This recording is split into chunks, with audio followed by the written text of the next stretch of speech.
So cheaper than a car. You can have a robot in your house doing your dishes, your cleaning, and all that stuff. Universal basic income is a social welfare system where all citizens or residents of a country receive a sum of money unconditionally, regardless of their employment status or income level. So basically, they get paid. They're working, not working, whatever. They just get paid money by the government, which is like, I don't know how that actually works in real life. That's what that idea is. And the connection is really with artificial intelligence. If anyone has really researched artificial intelligence at all, and you can kind of look into the future a little bit, maybe 5 years. I think in 5 years, maybe let's say 7 to be safe, could be sooner, that I think we're going to have 60% unemployment, maybe more.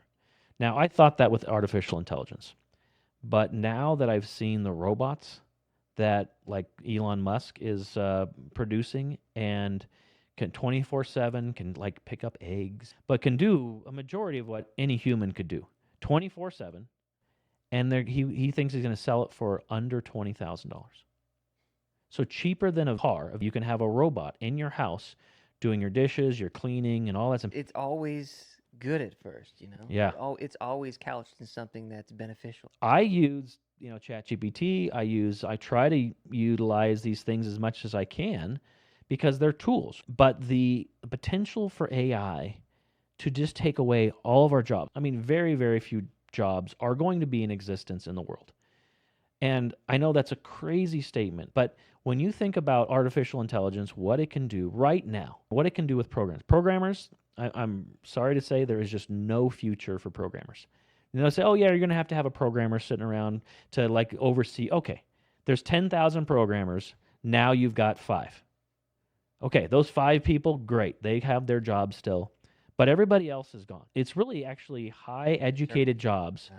that are going to be gone first. Yeah. Now, AI right now is still flawed. It still kind of makes up its own information sometimes, but the things that it can do are incredible. It's partly just once it becomes feasible and businesses start doing it, then whoever gets there first wins. Because if I get AI first and I can get rid of 10,000 employees and I have AI that costs me nothing, you're going to go out of business. So then whoever gets there first wins. So with all of these different industries, there's just not going to be jobs. And then you've got the low-paying jobs like at restaurants. Now California is $20 an hour minimum wage for restaurant workers. I went into last week or something. If you can get a robot to do your job 24/7, 7 days a week, maybe you have some time where you're charging or something like, but maybe you just have batteries, pop it in, okay, you keep going. For $20,000 fixed cost, Yeah. an employee is going to cost $40,000 to $60,000 a year. Yeah. And you to do that for a whole week, you're going to need like 5, 6 employees for 1 week, for one position for 1 week. So you're talking like $300,000 or $300,000 per year. Maybe you have benefits on top of that. This is a restaurant worker, but it is becoming automated. You go to, McDonald's, something you order on the screen. And so of course that's going to happen.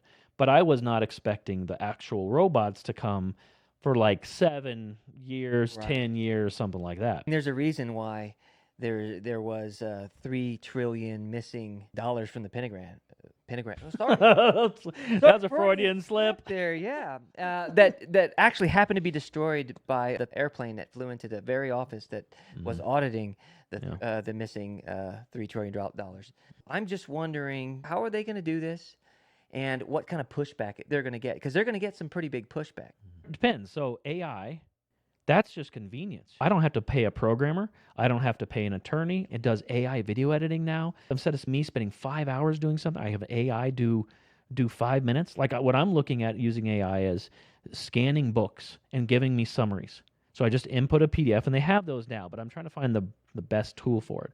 But put in a book, PDF, give me a synopsis of this chapter, or like steps, how to do this. There's programmers behind that. There's an agenda behind that. It seems organic. It seems like convenient. We're getting all these things out of it, but at the same time, it's also an extension of the arm of the propaganda that we've been experiencing really since birth, right? It's just another form of media. It's a system of total control.